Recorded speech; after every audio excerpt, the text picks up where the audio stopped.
Good afternoon and welcome to Lifelong Learners. And today I have a special guest, Twanna Jones, that will be with us this evening. She runs the Help Center, and she's going to talk about the Help Center in a lot of detail as to exactly what she does with the Help Center.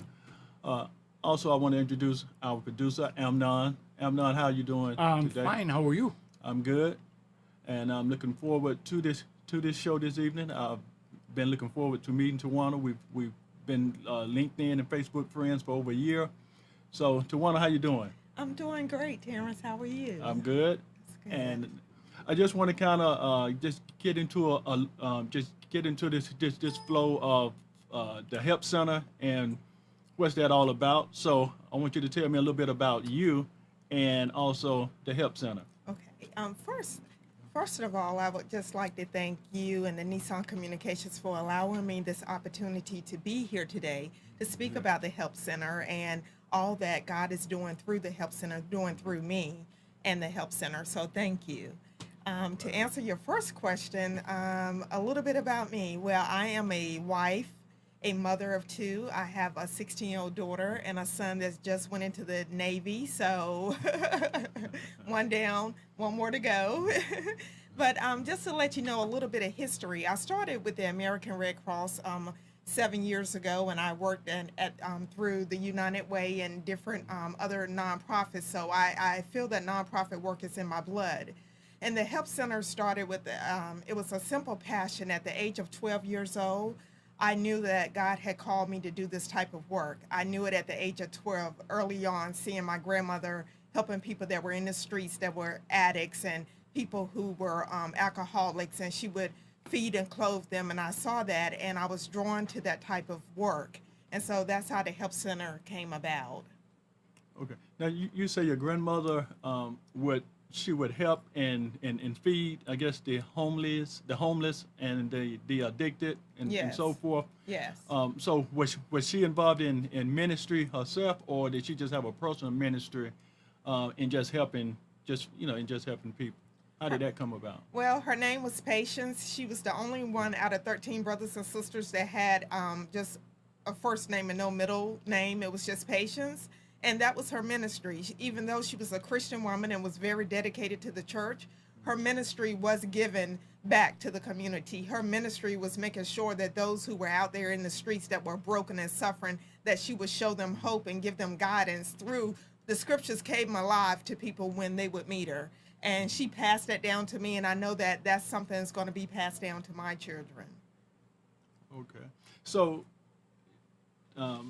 you've been in now you've been involved with nonprofit organizations and just helping just people in general for, I guess, for a long time. For over 20 years. But Yes. but you've just started the Help Center this year. Yes. So kind of take me down the road to 20 years back to when you got started, up into, I guess, now that you've started the Help Center. That 20-year span, what were you doing with nonprofits, and how did that, I guess, catapult you into starting your own nonprofit? Well, it started, I think, as early as me. 20 years ago, I was sitting in my living room, and it was so amazing. And I called all the nonprofits in the Vance County area, and I said, my name is Twanna Jones, and this is what I want to do. This is what God has called me to do. Can I set up a meeting to meet with you? I don't have any business cards right now, but I just want to put a face with my name. And some of the organizations like the United Way and Lifeline and different ones, I met with them, and they were so amazed with the passion. And I was out of my home, but God had given me a vision, and He told me that I would have a mission to do this type of work. And I stepped out on faith. And once I did, the doors started to open. I started volunteering for the United Way, and then I ended up getting a job with the American Red Cross. And I ran Vance, Granville, Person counties for 7 years, helping them with disaster relief, helping with them with September 11th. And so it was constant doing that type of work and volunteering. But I knew that I had a promise, and I was sowing towards that promise by volunteering. Okay. So just to kind of back up a little bit, And with a caller, we'll take the call in just a minute. But just before we do, I do want to ask you the next question about just how the nonprofits that you have worked with, I guess, develop your gifts and talents to start your own nonprofit. Was that a difficult process? Yes, starting laying the foundation is very difficult. But one of the things is when you know you've been called by God, when you've been called by God, He gives you everything that you need in order to do what He has called you to do. So each part of this journey, I learned from the Red Cross. Red Cross taught me one thing is that you don't wait for a disaster to come to you. They had an emergency vehicle. They went into the heart of where the disaster was at. With the Help Center, North Carolina, this is what we're going to do. We're going to have a mobile feeding pantry. We're going to be the church on wheels for people in the community. We're going to go into the heart of where people are hurting, and we're going to minister to them. But you have to meet their physical needs first. How do you meet their physical needs? You have to go into where they're at, and then feed them, but also give them spiritual food that's going to keep them. See, the thing about the physical, when people look at it, you give them a plate of food or you give them a grocery box. That keeps them for a little while. We want to give them spiritual substance that's going to keep them for a lifetime and give them eternity. Okay. So now, where is the Help Center located, particularly? Well, right now we are going to cover North Carolina, and so we're going to have satellite offices all over, but one of the offices is in Franklin County right now. I do have office space in Warren County, and I'm looking for office spaces in the surrounding neighboring counties. Okay. And let me just say, anybody that want to call into the show, we do have Twanna Jones today. She's the CEO and Executive Director of the Help Center. You can call into the show at 919-518-9773. If you have any questions or concerns for myself, for her, or Amnon, please feel free to call in. Again, to Twanna Jones. She runs the Help Center. And now, you did a lot of work in Vance County. Are you still working in Vance County? I know you said Franklin County, but I know Franklin, Vance, Warren, and a lot of those surrounding counties kind of work together. Are you expanding throughout those same communities? Yes. When I was in the Vance County area, when I first started out in that community, we were feeding about 40 people per day. And then after I saw the need, it was more than just food. We started feeding over 1,000 people per week. See, people, right now we're in a drought. When I say a drought, not only for resources, but in a drought spiritually. This nation is in a drought, and so we have to stand on God's promises. And I would be out there in the heart of where people were hurting at. I'm not talking about just the addicts, but the drug dealers. You can help an addict, but if the drug dealers are still out there doing things, you have to minister to them too. You have to get to the core of what the problem is. And so I would be out there with all of them, trying to give youth opportunities that tell them that even though daddy and uncles and aunties have done this, and this is what has been handed down, you don't have to accept that. You can step out on your own and do something different and bring change to the household. So we were working with the elderly people also, making sure that their needs were met. We were in the heart of where people are hurting, and that's what you have to do with this ministry. I want to go, why I named it the Help Center, because if someone calls and say, I just need prayer, we're going to help them with that. If someone calls and says, I need a food box, we're going to help them with that. See, I've seen so many people that have been addicted, young people. What I'm saying is 17-year-olds, 15-year-olds, and 13-year-olds on heroin, and they have needle marks in their arms and stuff, and they don't see any way out. The Help Center is going to step in and show them that we can turn this thing around together, and that's what this is all about. Reaching people right where they're at, not judging them based on what we see in the natural, but knowing that if we catch them, God will clean them. It is not my job to clean them. It is my job to catch them. Amen. And that sounds like it's a powerful testimony. What the Help Center is doing is powerful. So I guess that's a reflection of who you are. Yes. And like you said before, your grandmother had that same passion.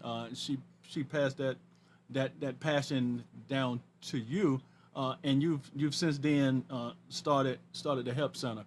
So I want to thank you for I guess just putting that out there, Yes. because community definitely need it. I grew up in the communities in which you've worked in, and I know those communities do have um, a lot of drug addiction and a lot of just addictions in general, and General. and a lot of those areas have not grown like Wake County, like Raleigh or Winston Salem or Charlotte. A lot of those those smaller towns, they were industrialization, industrialized, and when the industrialization changed, a lot of those jobs ended, and a lot of the people ended up not changing or developing with the change that took place. So Yes. when those jobs, industrialization jobs, the cotton mills and tobacco factories closed, a lot of those people just they I guess they wound up in addiction, not knowing what to do next. You have a tendency to do what comes easy or do what you see, and there was a lot of drinking and alcohol and substance abuse. So I guess they kind of that's where they ventured to. But with the help center, you saying that you went out in the communities, have talked to these people, you brought them in, and have ministered to them. Now you do have a unique style of ministry, because a lot of, I'm gonna say, pastors and ministers don't go out into the community to to bring to bring those that are really they really need that healing. They don't bring them inside, but you've actually stepped out and went out into the communities to bring them in. So what motivates you to go out in those communities? Um, Evidently, you're not. It's not a fear factor that's stopping you, because a lot of people would be scared to go out in that community, particularly women. Yes. So What motivates me is that if you allow God, when He calls you to do something, He provides the provisions, but also He provides the protection. So He said that in His word that if we trust Him in all things, and that He has sent you to a place and called you to a place, He will equip you to go into those dry places. And so He puts a fireball of protection around those who have been called, and He will give your hands favor. And what inspired me and motivated me was not only my grandnanny who was doing this type of work, but in the 1700s and the 1800s, when people didn't have social media and televisions and everything, and they didn't have anything to fill up their time, it was two men, and one was Mr. Moody, and when he would go out to minister to those who were in the community that he in the cities that he was approaching, he would stop right there at the outskirts of the city, and he would reach his hands out towards heaven. He said, God, send a revival. He said, not only to this community, but start with me. So every time I go out into these communities, I said, God, send a revival in my heart that I may minister and understand the needs of your people. These are your children, God. So show me. And my message to help centers not only to touch one particular race, but it's for everybody. The help center is for everybody. And so that's what inspires me and motivates me. that's a hey, and that's a big and that's a big motivator, because a lot of people, they want to help, but like you said, you go out into the communities, and you're not afraid to deal with the drug addicts and the drug dealers, and and so forth. So Yes. that's what the community needs. Now you've been doing this type of work for over 20 years, but you've Yes. started the help center. Now, how can other people get involved in the help center to help you to take this to the next level? I'm sure it's going to take more people doing more of the same thing that you're doing, and I guess some other things that you're necessarily not doing, but need help in that process. So what process would they go through to become a part of the help center to help you with what you're doing? If someone wants to join in on our team, they can reach me at either by contacting the business line at 252-572-3203, or visiting our website at www.thehelpcenternc.com, or emailing me at info@thehelpcenternc.org. All right. Amnon, you got a question? That's two different I things. mean .com, yes. So it's both of them are And .com. .com, yes. Okay, again, if anyone want to call in, we have Twanna Jones with the Help Center. You can reach her at 919-518-9773 right here today. If you want to help her with this foundation, with the organization, do give her a call. Again, she gave her information to get in contact with her. Twanna, I appreciate you coming on today. I appreciate you sharing the Help Center, the mission of that, and just personally, I want to do anything I can to help you to get the Help Center to where you're trying to get it to. You've only been in existence, what, 7-8 months? Yes. Okay. Uh-huh. So, and again, you're working out of that's actually my hometown, the county, Franklin County. Also, Vance Granville, Franklin, that whole area needs what you're doing. So I commend you for that. Thank you. I have family members that I know they're gonna reach out to help you with that process also. That's great. Now, Thank you. let me ask you this: just based on what you know now, what would you have done differently had you known what you know now, in terms of, I guess, starting the nonprofit organization or just working in this type of work? Is there anything that you would have done differently? Well, no, Terrence, because it's a heart thing. Let me tell you why. A few days ago, someone contacted me and asked me to start a project for them and to run their business, and they were offering a lot of money to do this. And I decided, God, I said, you know what? Sometimes something will be presented to you and wrapped up in a pretty package, but your heart won't let you go. And so I said, no, I thank you for the offer, but no, my heart is right here, and that's where God has called me. And I know that if he builds the foundation and the foundation is built on Jesus, nothing can storm it. So I am excited about the Help Center. I'm excited about the teams that we're going to build all over North Carolina. We're going to illuminate this earth for Christ, and we're not going to wait for the government to do this thing. We're going to rebuild these communities, and I know that God is going to send the people, the provisions, and everything. I'm standing in faith, and that's all I have. And so I would not do anything different. And I believe that when you can embrace the struggle, he'll show you the victory. But I don't want to have victory without the struggle, because then I wouldn't understand my victory. But if I could go through the struggle, which is feeling like I'm starting this thing from ground zero, and embrace that, he will show me everything else, and I will feel victorious in the end. So, Okay. So let me ask you now, 5 years from now, what would you want the Help Center to look like? I want to see those who have been going through the transformation of someone who's been in the streets and they feel like there's no way out, because I've seen young girls. And I just got a call Sunday. It was a 22-year-old that was walking the streets, had a college degree, and now she's selling her body. And I want the Help Center to reach these children. They're still children, and they're trying to find themselves, and they're doing this. I want to reach the dealer, because if we could stop him, we could cut down some of the crime. I want to reach the homeless person and let them know that I understand you don't have a physical home, but I could tell you about a home that is over in glory one day, that you're going to have a mansion that's not made by man's hands.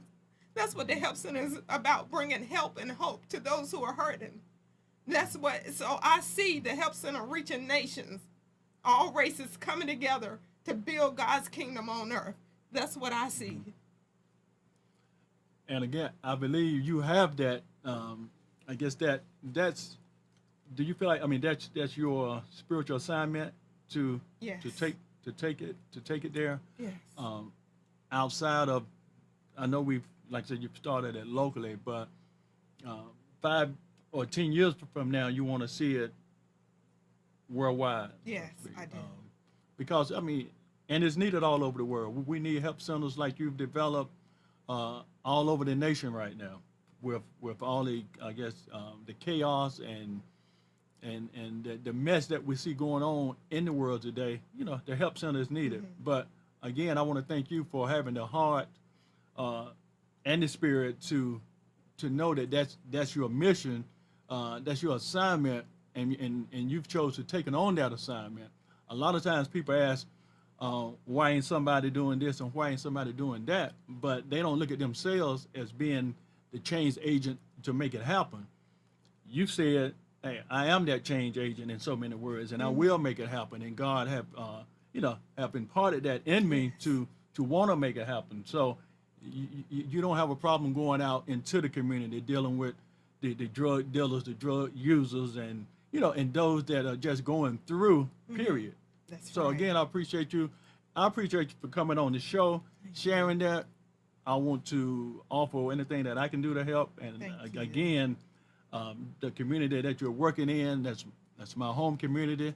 So I'm looking forward to speaking to a lot of the community members and to helping you to reach that mission so we can take it to the next level. Amen. Again, I want to thank you for coming on. Thank you. Feel free to come back anytime. Yes. And let me just ask you one more time, can you give the audience your contact information to get in contact with you regarding the Help Center? Yes, you can reach me on the business line at 252-572-3203, or you can visit our website at www.thehelpcenternc.com or info@thehelpcenternc.com. Thank you so much. I appreciate it. Thanks again, and I look forward to have you anytime you want to come back. We welcome you. Right. And so I appreciate having Twanna Jones on, but also I want to move forward with the second half of the show. We do also have Tamisha Thomas on the show today, and Tamisha Thomas is the CEO and Executive Director of TooMuchTV.com. Tamisha, how you doing? I'm excellent today. Okay. Listen, I appreciate you coming on as well. TooMuchTV.com. I want to know exactly what that's all about. I understand that Too Much TV has been around for maybe 15, 16 years now. And I'm actually just finding out about TooMuchTV.com this year. So can you share with the listening audience what Too Much TV is all about and how you founded Too Much TV and for what reason? Absolutely. I used to work in radio. So I began working in radio right after college, worked for B103 in Atlanta, Georgia, and had the pleasure of working for a black-owned radio station in Huntsville, Alabama, that is a jewel to be able to have a black-owned radio station. Mr. Huntley Batts owns the radio station still to this day. And prior to him running the station, he purchased it from a Mr. Leroy Garrett. And Mr. Garrett was instrumental in changing FCC regulations that allowed black radio stations to stay on 24 hours a day. It used to be that with the sundown rule, the station is in Alabama. At a certain time, radio stations would stop broadcasting because you had lynchings going on. And so you didn't want people that own radio stations to get on the air and talk about lynchings in the community. And so there were sundown rules in the South, and radio stations were not allowed to air after 5, 6, 7 o'clock around sundown. And Mr. Leroy Garrett was instrumental in changing those FCC regulations, which allowed black radio stations to stay on the air for 24 hours a day. So that's my background, that's my history. And then when I got here to Raleigh, North Carolina, I began teaching. I taught Demario Atwater, who killed Eva Carson. If you remember that high-profile case, Demario Atwater, Eva Carson was the student body president of Chapel Hill High. And he was a student of mine. He could barely read, write, multiply, and divide. And so I began working on creating a curriculum that could reach students, that could combine everything that I know, which is everything from radio, everything from marketing, and to be able to create a curriculum that engages. I knew where the market was going because of my background. And so I began working on creating a curriculum that would allow students to understand media broadcast, social media, even before social media existed, and to really give them an opportunity to express themselves and to control their own narrative. Well, take me back a little bit now, because I want to get a I want to get a true understanding of your background in terms of how long have you been doing this type of work, and again, I want to go back to some of the questions that you had asked. I mean, had mentioned about the radio stations not being able to stay on for 24 hours because of lynching and and so forth. So, first of all, tell me a little bit again about your background, the how long you've been involved in this type of work, up into again. I want to find out a little bit more about that, the lynching and stuff that was going on before.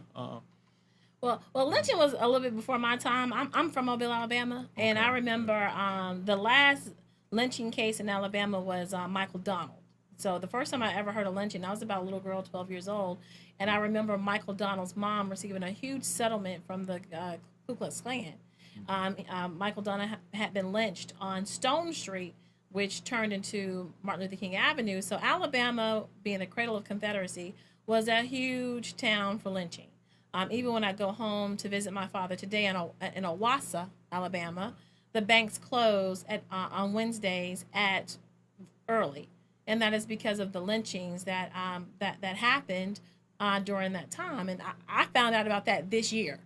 I went home for a family reunion, and my father's told me, if you want to get to the bank, you better get there early because they closed down. I'm like, why? He was like, well, that's from the whole. I was like, they still close the banks down early.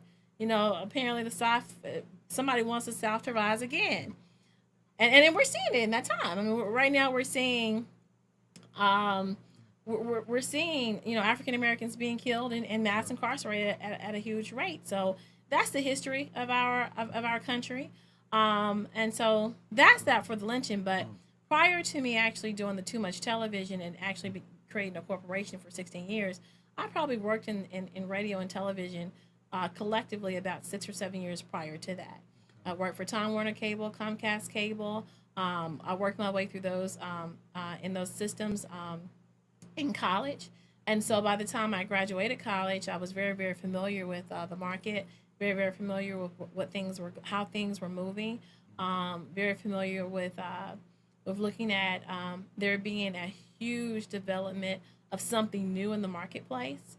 And so I wanted to get before the market and to be able to create an online system that would allow students, that would be totally run by students. We actually have several programs where we are teaching kids.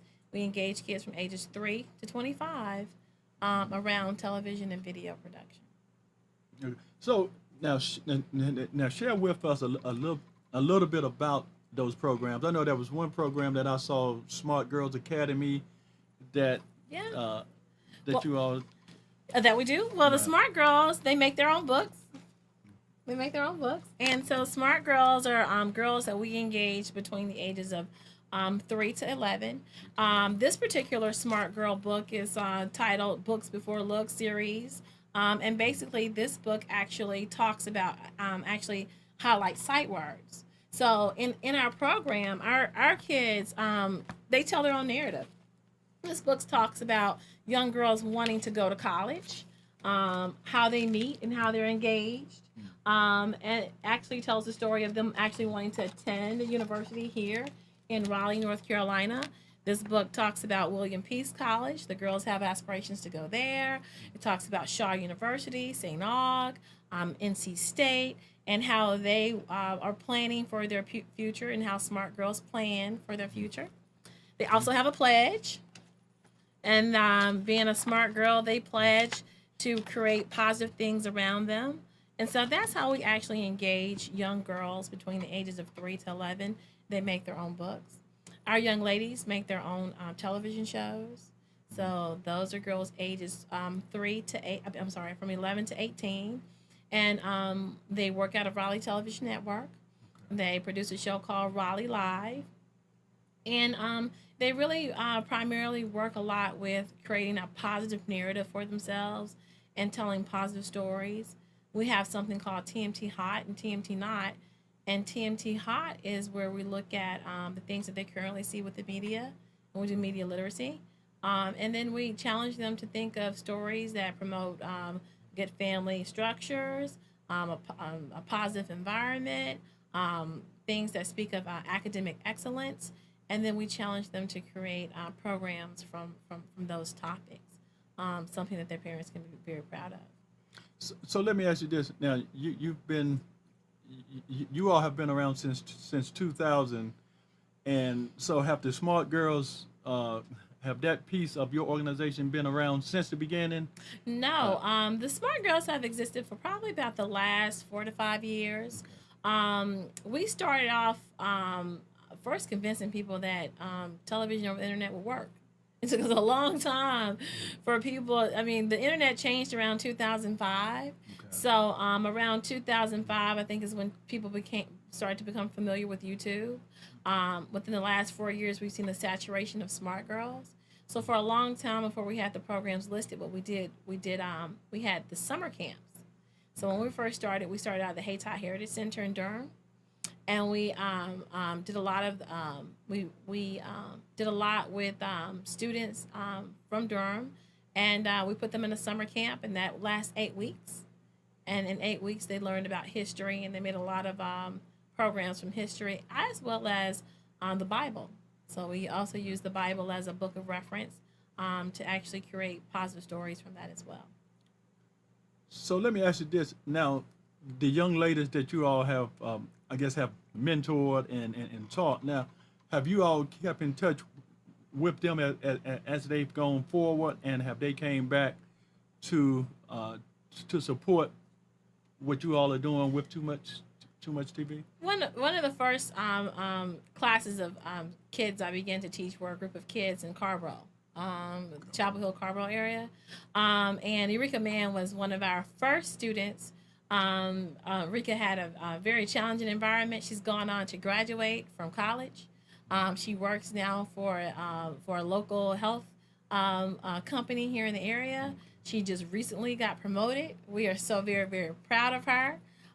She is going on to do great things. So yes, we keep in touch with the kids that we engage, and they usually go on to do. We've had huge success rates. Now we're not evidence based just yet. Okay.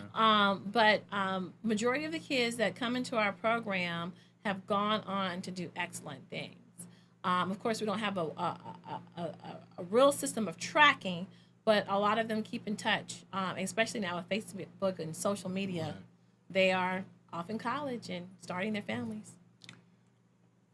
And that's all. And that's awesome to have put this, to have put this in place, and to have, I guess, to have catapult the young ladies to, I guess, I won't say stardom, but to reach their goals and reach their dreams, and then be able to, to bring that back and share with others. But also now you all have a foundation on October the 8th. Can you tell us a little bit about what's happening with that? Yes, we actually have the Healthy Communities Walk. So everything that we do becomes media of some sort. So here's another book that we have. It's called the Healthy Communities Walk. And the Healthy Communities Walk book is a book that really tells the struggle of PTSD, post-traumatic syndrome, in African American children higher than those soldiers returning home from Iraq. This story is about a story of how students and kids and families can come together and proactively create stronger communities. So especially with everything that's going on in our country right now, we have the tendency to put ownership on, well, the police and the politicians and but we from our perspective within our organization, we say we want the family to be as strong as it possibly can be. A lot of things happen when you have a strong family, and so that's what we look at in this particular book. We're saying that how do you proactively work together in a community where everyone in the community comes together to be able to create a stronger community. And when you look at it from that perspective, when you make sure that everyone's accounted for fathers are there, mothers are there, grandparents are there, and that the family structure is a strong structure, and then the family structure goes from one family to two families, and that becomes a community. And so the Healthy Communities Walk catalogs what's been happening in communities, but doesn't point to, because I mean I have cousins. I've got a cousin that's a police sheriff, and I've got some cousins that are military, and so I have a different perspective of kind of this mass incarceration problem that's going on in communities. And so what we do is we look at it from a perspective of strong family structures and being civically engaged, and how you can be proactive in your community. And that's what the Healthy Communities Walk book is about. Now, the school system didn't think it was that way because they didn't want us to give it to the kids. But it was, I mean, it's really about, being able to say, hey, this is my community. Chavis Park is a beautiful park. We have 6 pillars of a healthy community. And we look at the physical assets in a community. We look at the local institutions in a community. We look at the social networks in a community. We look at the environmental health of a community. We're looking at a community from 6 aspects, and we say, hey, what's strong about this community? What are its strengths, and what are its weaknesses? And in Southeast Raleigh, we have some strong institutions there. Shaw University's been there for 150 years, cranking out a bunch of qualified graduates to be able to work inside of communities. So that is a very big strength of Southeast Raleigh, as well as St. Aug. And so those are 2 things that we've gone into those organizations and said, hey, can you assist us in building a stronger community? And they've said, yes, Tamisha, we can. Well, what do you need? And we're like, your students.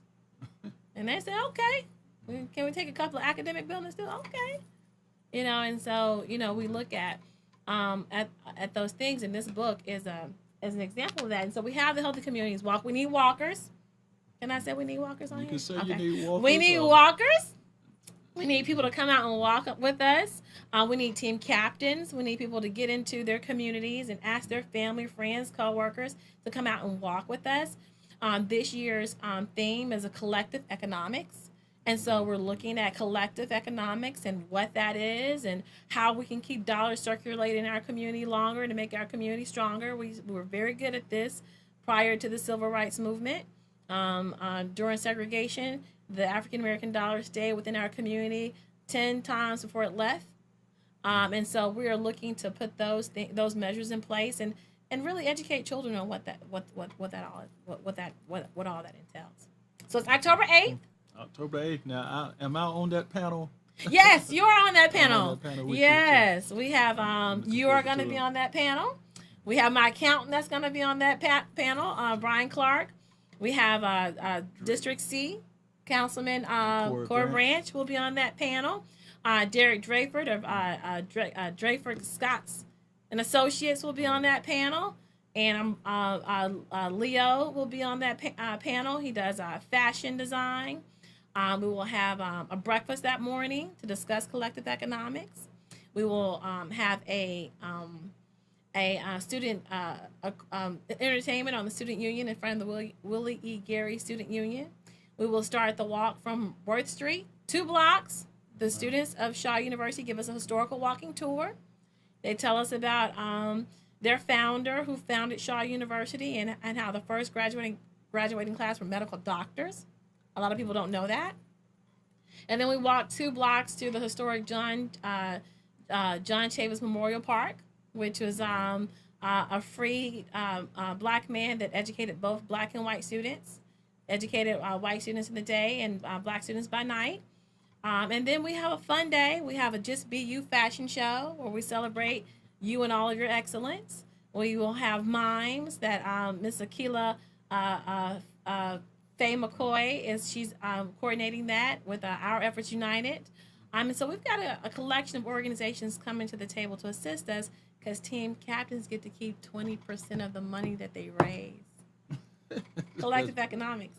Collective economics. Right. Now you have a question. I was going to say you need a lot of walkers, because I only heard you mention 6. Yeah. So only 6 walkers. 6 walkers? No, 6 pillars of the Healthy Communities Walk. But we do need walkers. We do need walkers. How do they get in touch with you to become walkers? You go to www.walk, www.toomuchTVinc.com. TooMuchTVinc.com. Yes. Okay. I was going to address something you said before. You said strong community, strong families. Mm-hmm. This is great, but this is sort of like throwing it out there in the ether, because this is like telling America, hey, you want to lose weight? Just go on a diet. Well, how many people are going? What do you do with all the communities that right now have the teens and the preteens, or they don't have a father, they don't have strong families, the families are not there to really, they have no way to become strong, because there's so many things pulling them from different sides. Is there any solution to that? Well, that's why we have programs with our nonprofit, the TMT Youth Community Foundation. That is the goal of actually working with the smart girls, working with the smart boys, working with the young gents, working with the young ladies. Because in that program, we teach them those characteristics and those ideologies of being able to understand what a strong family consists of. Because a lot of times when you don't have that at home, you don't even know the value of having a two-parent household. Right. You don't That's the problem. you don't recognize that. So do you go after those kids, or you wait for them to come into the program? I mean, is there anybody out there scouting and saying, hey, here's a group of kids, these guys are going to get in trouble pretty soon, guys, you're going to have to come, or please come in, we'll give you this, we'll give you that? That's something that we're doing. We have just the roving reporters is that middle school age where SOR officers are in school, and it's funding the school to prison pipeline. And one of the things that we're doing with our roving reporters is that we will be recruiting from teen court. Okay.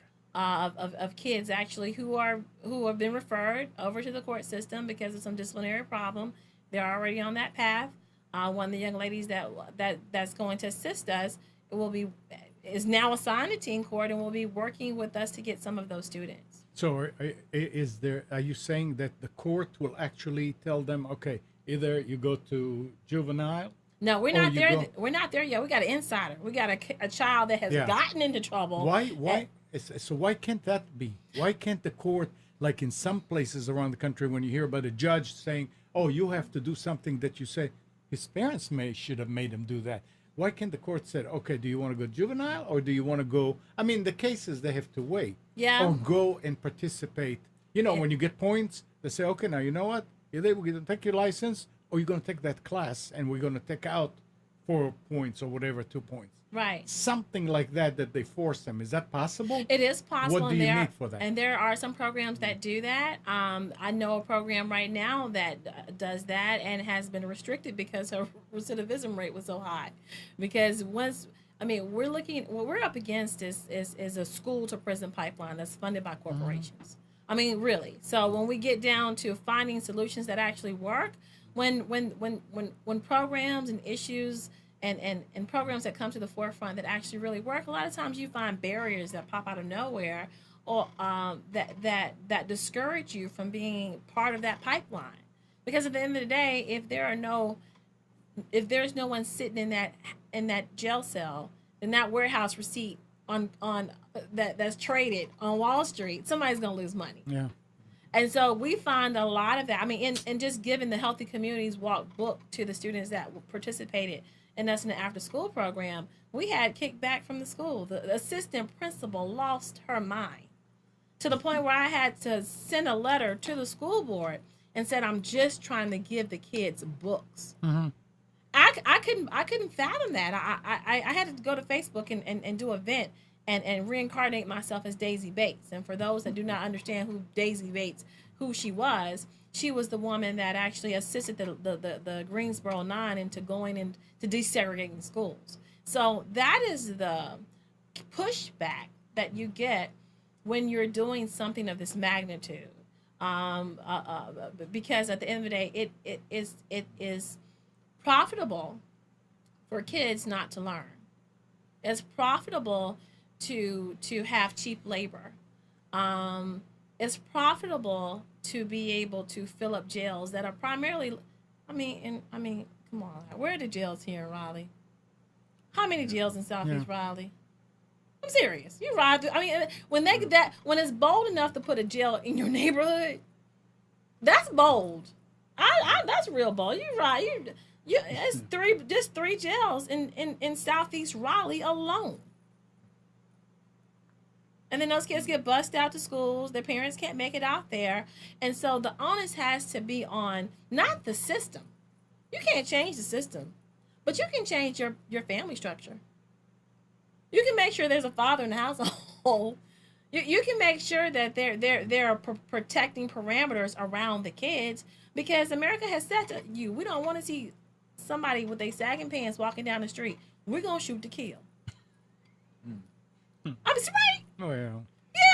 Yeah. That's what it was. Let me back you up now. Okay, that's a little controversy. Well, when you say we can't change the system, You can't. but we know that the all of this is in the threads of the system. Everything that you mentioned is woven in the threads of the system. So we got to unwove the threads of the system because everything that we do is going to be tagged as not right, and we could be arrested and locked up for it. Just because, like I said, they need the numbers in the jail. They got to have those beds filled, and they're being with mass incarceration, the school to prison pipeline. All of that's in place for for a reason, and we understand that. But there's no need to necessarily, and I won't say no need to necessarily go after the officer, because you should, but he works for a system. The system that's in place allows them to be able to do what they do. So I feel like we got to go after the system. We got to change the system. And if that means that the system got to be torn all the way down to be built back up, then we'll tear down the system and build it back up. But we can't no longer allow the system to treat us the way it do. And I agree with that, but coming from a radio perspective, and I mean, I have to say this, I might be unpopular for saying it, but and I'm a woman, so I gotta come from a woman's perspective.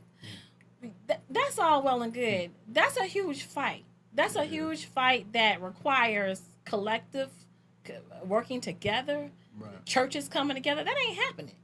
I mean, how many churches out there convene and don't convene together? How many churches? You just had a woman on here in the church. You said to her, "It's good you work in the community," because a lot of churches don't. So I mean, I'm the type of person, I'm gonna clean up my own house before I go clean up yours. If I know that my son is gonna get shot dead walking down the street because his pants are sagging, or because he has dreads, or because he's with his friends, or because he's loud, or because he's playing the loud music, I know that. We know that. So what would you do?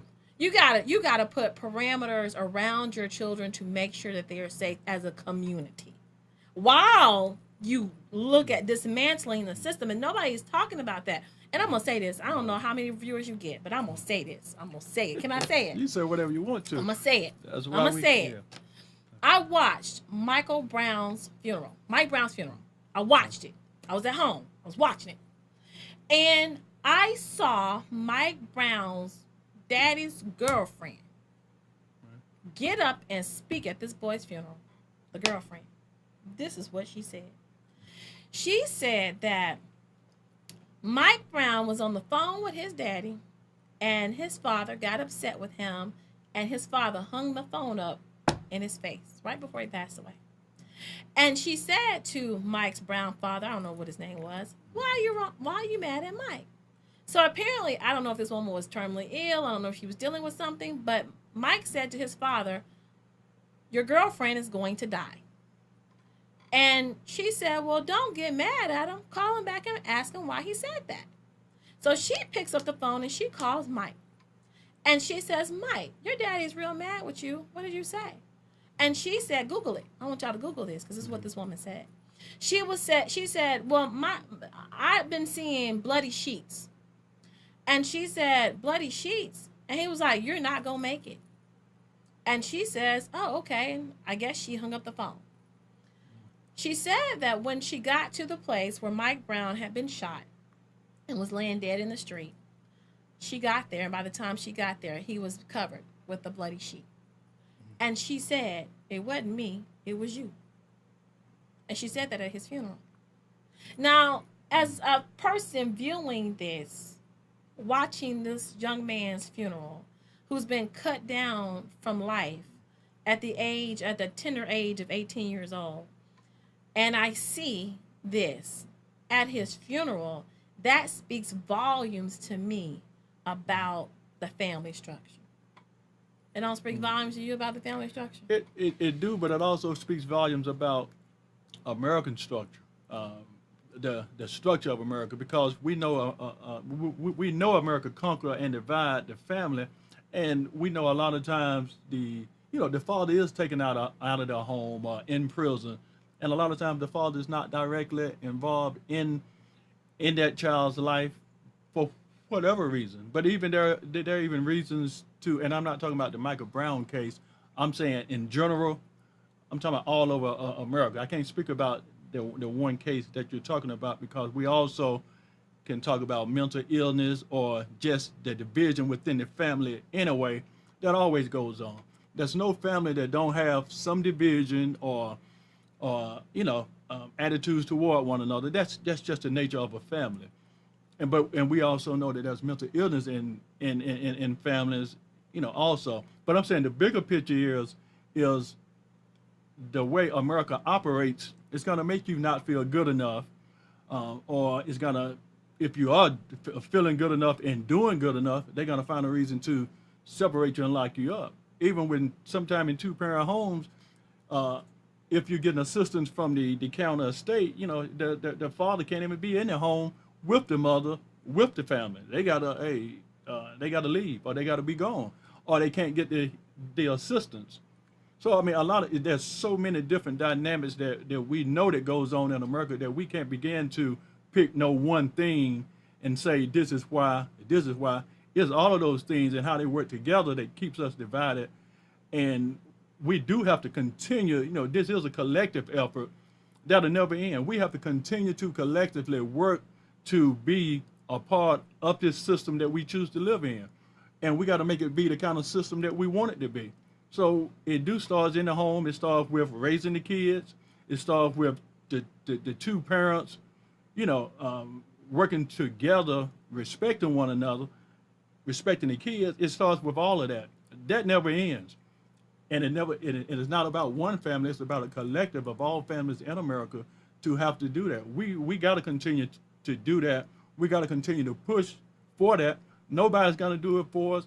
Nobody's done it for us thus far. And nobody's never gonna do it for us. We got to do it for ourselves. Yeah. Until that, but that's an ongoing fight. It is. I think it is an ongoing fight. But I think that when you understand that you got a monkey on your back willing to take you out with a scope at any point in time, we have to understand that the best thing that we can do is to guard that family structure. Because if we don't guard that family structure in such a way that we have to make sure that the dissolvement of this family structure opens us up to so many things that other people don't have problems with. Right. I mean, and I see it with my son's school. He attended a school that had majority of the parents, two-parent households. The mothers came into the school, worked into the school. When we dissolve that family structure and our hip and our music, and I know where the music comes from because I came from the music industry. Our music becomes to degrade women, and we accept that, and we go from calling women to thoughts. And when we accept what is put out there and we absorb it, and it becomes how we see ourselves and the self-hate that comes along with that, right. That if we can eradicate that from our culture and recognize that is contrived, and yes, it's perpetuated, and yes, we don't own the media streams, but we can choose to turn it off. We can choose to be able to find other sources of entertainment. When we accept that, that's 90% of the battle, because they got you here. Right. Mentally. Once I got you mentally, then I can catch you walking down the street by yourself. I can stop you, and do it out, because your community is not strong. If your family's not strong, your communities definitely are not going to be strong. And so until we understand that we got to be able to, it's easier for us to change what's going on in our family than it is for us to change the system. And that's how I think that the power is within the family structure. It's like the Dorothy with the heels on. I'm gonna tap my feet because I got the power. I got the power. It's on my feet. But what you're saying is absolutely correct. If your kids were walking down on the highway, cars will hit them and kill them. So what do you teach the kids? You better be home doing something productive. Walk on the sidewalk. I don't want you. Don't cross. No. I mean, no. I'm just saying. Right. You teach them. Don't put your hand in the fire. Don't. Do. So if wearing those pants down or doing these things, you know that's right now. I mean, it shouldn't be. You shouldn't be a target if you do that. But if you know that it is, then you tell them, don't do that outside. Wear it at home. You like to do it? Wear it at home. Yeah. But don't wear it outside. Yeah. I mean, there's no reason to. And but the music, you're absolutely right. But you know what the biggest problem is? That these people that sing it are glorified and idolized, and they make a lot of money, so the kids see it, the community see it, and say, "Oh, look, they're good." And Yeah. you don't think about what it does. The long-term ramifications of it. Yeah. And Perry's right. But see, I mean, nobody thinks of it because it's subconsciously when you're in the womb, in the stomach, you're being programmed. Your parents has already been programmed. The society is already programmed. So you're born into a programmed society that dictates already what goes forward and so forth. The music is not just out there because it's just out there. It's been allowed to perpetuate, and that's been allowed for a reason. The reason it's been allowed is because they allow that music to keep you dumbed down. It's dumbed down music. So they'll let you listen to the music and all day, every day, because they know that's going to keep you not focusing on the real things that you need to focus on. The real things is on the inside of you, who you really are inside, what gift you really have. That's what we should be teaching and working on, but we don't get to that because we're dealing with dumb stuff on the outside of us that society have allowed to be a part of this culture. But you understand that this is a capitalistic society, that it has to work and perpetuate like that. It's not a spiritual society. We talk about spirituality, Christianity, and so forth, but it's not a Christian or spiritual society. It's all about capitalism. It's all about making a dollar, and if that means I got to play you against this other person to make that dollar, then that's what this society is going to do. The isms. The isms all day, you know. The isms. And all these problems are not limited to blacks. No, they're not. It's all together. They're not. And I was going to say, Perry, you're right. I mean, Terrence, you can change the system. And we can argue about Brown, whether he was right or whether he was killed in self-defense or whatever. It doesn't matter. But what came out of it? Yeah, I mean, I understand that. I just feel like, you know, it was structured activity. You know, I look at a troubled young man who thought maybe he could, you know, bully the policeman, and then the policeman said, you know, no, you can't bully me, I'm gonna kill you, and that's what happened. And there was nothing structured for him to do that time of day. His daddy was out with his girlfriend. Absolutely. His mama was, we don't know where she was. But that's not what I'm saying. You know, What came out of that whole situation? I don't know what came The out of it. riots. Or what Okay. came after the riots? And this conversation. What came after that? Policemen started wearing cameras. The system was changed because of that. Because the policeman said that, some people came, and whether they lied or whatever about what happened, the system wanted to have the facts. So now more and more police departments, and I think even in Raleigh now, Oh yeah, the cameras. We got the that cam, is changing the The system. body cam. So the Yeah, that's sacrificial blood. changing the system. The sacrificial blood. you know, but also too. Okay, but look, we're gonna schedule another time for you to come on the show. We do want to get. I want to talk to you more about this in more detail. Just toomuchtv.com and the whole conversation. I appreciate you coming on today. So again, we'll get a chance to talk. We'll schedule you for another show. Thanks for And having Karen in the chat is saying she agrees. Change starts in the family. The change Yep. it does. Absolutely. So to Tamisha Thomas, we appreciate you coming on with Thank you for having me. toomuchtv.com, and I'm looking forward to having you back Tell people again. where to go for the Healthy Communities Walk. Come walk with us. We need walkers. We need to make sure all of our vendors have enough people to come shop with them. You can be a team captain. You can go to www.walk.toomuchtv. That's TOOMUCHTVINC.com. And we want to see you at the walk. All right. Thanks. You all have a great. Well, I appreciate you chiming in with us today. I hope this was inspiring and motivating in so many different ways. So thanks, and I'll see you all again next Tuesday afternoon at 2. Lifelong learning. Take care. Take care. Take care.